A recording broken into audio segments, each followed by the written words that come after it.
पहिला ते हाताला लावले ना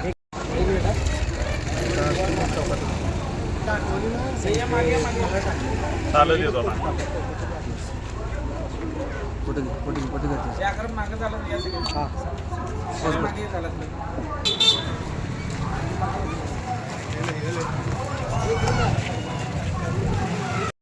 जरा ही घरं राहिल्यात आमची बैठ देऊ का आता ही घरं राहिल्यात जाऊ नये तिथं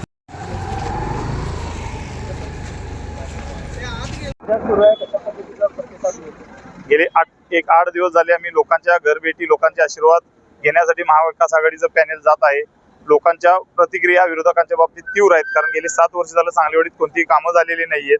त्यामुळे लोक आम्हाला भरभरून प्रतिसाद देत आहेत आणि निश्चितच सांगलीवाडीतील जनता, प्रभाग क्रमांक 13 मधील जनता यावेळेला सत्ता परिवर्तन करेल असा आम्हाला ठाम विश्वास आहे। काळ्या फिती का लावलेत, काय कारण आहे?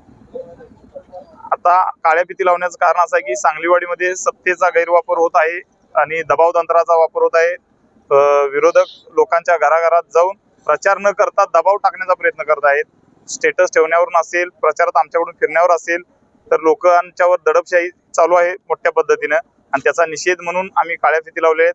लोक असल्या दडपशाहीला भीक घालणार नाहीत। येणाऱ्या 15 तारखेला लोक उत्स्फूर्त मतदान करून विरोधकांना त्याचं उत्तर मतपेटीतून देतील असा आम्हाला ठाम विश्वास आहे। तुमच्या प्रचारात पथनाट्य असतील किंवा पोस्टमनचे तुम्ही थीम केले, त्या लोकांना आता आमचे जे प्रचार यंत्रणेत जे प्रचार करतात पोस्टमॅनच्या संदर्भातून आम्ही प्रचार चालू केलेला आहे। आम्ही बाहेरचे मनुष्यबळ आणून आम्ही प्रचारासाठी पथनाट्य वगैरे लोकांना अवेअरनेस करण्यासाठी, जनजागृती करण्यासाठी या निवडणुकीत आम्ही प्रयत्न केलाय।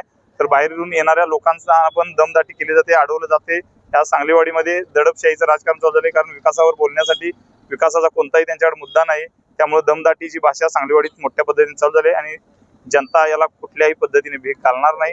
येणाऱ्या 15 तारखेला लोक मतपेटीतून दाखवून देतील आणि आम्ही त्यांचा जाहीर निषेध करण्यासाठी आम्ही काळ्या फिती आज सर्वांनी लावलेली आहे। मतदारांना मी एवढंच सांगतो की कुठल्याही दडपशाहीला बळी पडू नका। हे इलेक्शन आहे, हे कुठल्या नेत्याच्या हातात नाही, तर लोकांनी जनतेने हातात घेतलेलं आहे। जे 15 तारखेला जे मतदान होईल, जो निकाल लागेल तो जनतेचा कौल असेल आणि जनता सत्ताधाऱ्यांना त्यांची जागा या 15 तारखेला मतपेटीतून दाखवेल।